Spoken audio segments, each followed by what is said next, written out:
Assalamualaikum warahmatullahi wabarakatuh. Sampai paham. Ada pertanyaan, Ustazah, gimana sih cara supaya aku keluar dari riba? Oke, sampai paham. Tentang apa itu riba, nanti akan aku sampaikan di video lain. Sekarang aku sampaikan dulu gimana cara keluarnya, karena ini adalah urgensinya luar biasa. Teman-teman, yang pertama aku pengen sampaikan kepada teman-teman yang belum terlibat riba.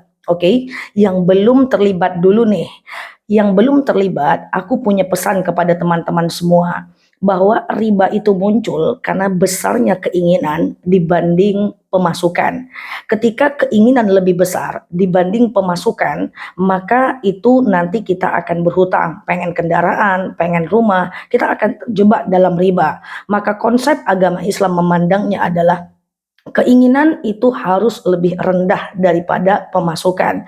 Coba kita pikir, banyak orang yang sibuk dengan menambah income, menambah pemasukan, tapi lupa menurunkan keinginan. Itu percuma saja. Sebanyak apapun yang masuk diiringi dengan keinginan yang lebih tinggi, masuk lagi, keinginan lebih tinggi lagi, maka tidak akan ada manfaatnya uang besar masuk dalam rumah kita, tetapi keinginan kita lebih cepat, lebih tinggi dibanding pemasukan kita.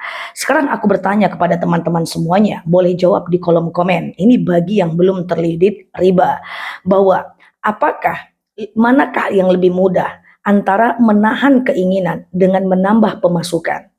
Tentu lebih mudah menahan keinginan dibanding menambah pemasukan. Karena menambah pemasukan itu akan heboh dengan cari kerja baru, peluang baru, bisnis baru, yang itu juga ada resikonya.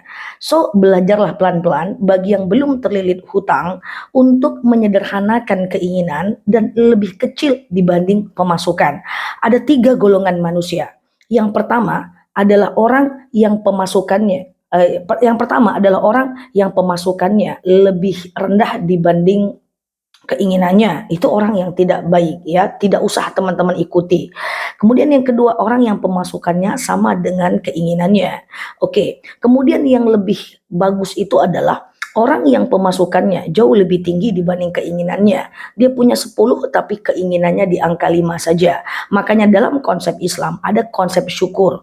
Kurangi keinginan, jangan terlalu cepat naikin gaya hidup, karena nanti itu jatuhnya sakit luar biasa, ya. Kita boleh naikin gaya hidup tapi pada waktunya. Jangan terlalu cepat naikin gaya hidup karena jatuhnya itu luar biasa. So, belajarlah menahan keinginan sembari memperbanyak pemasukan. Nah, ini real, ya, karena untuk menghindari riba tidak bisa sekedar berserah diri kepada Allah, harus ada usaha dari kita. Nah, ini pesanku buat teman-teman yang masih belum terlilit hutang, dan percayalah bahwa jangan suka bandingkan nasib kita dengan nasib orang lain, karena setiap orang itu takdirnya berbeda. Nikmati apa yang ada, jangan ditanya apa yang nggak ada. Oke, itu yang pertama.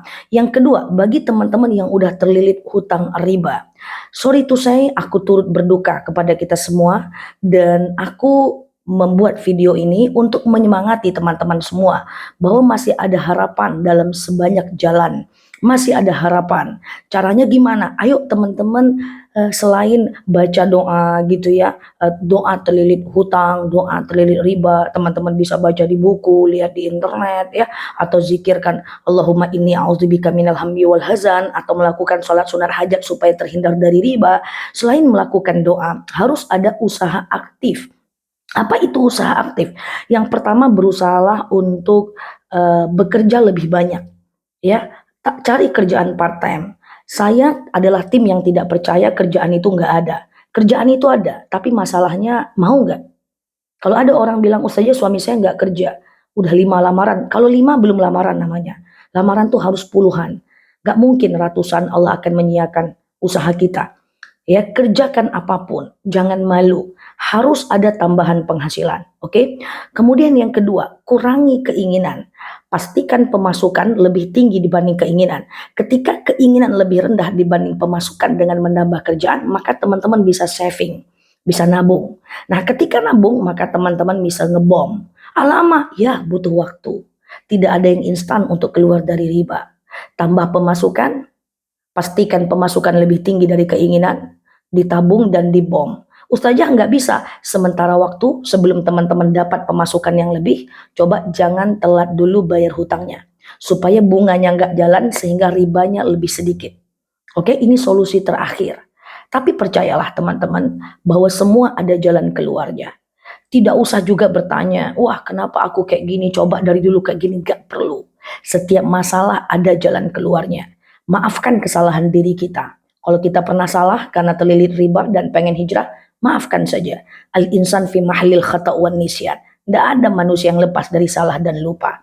Maafkan saja diri kita, kemudian berusaha keluar dari riba itu. Semoga bermanfaat ya. Aku akan buat video yang kedua untuk kita semua terkait dengan bagaimana kita membangun perasaan yang positif dan tidak terlalu menyesali takdir kita atau nasib kita, pilihan hidup kita yang udah terjebak dalam riba. Semoga bermanfaat. Neologi di sini, like, subscribe video saya ini, follow kanal saya ini dan sampai paham. Assalamualaikum warahmatullahi wabarakatuh.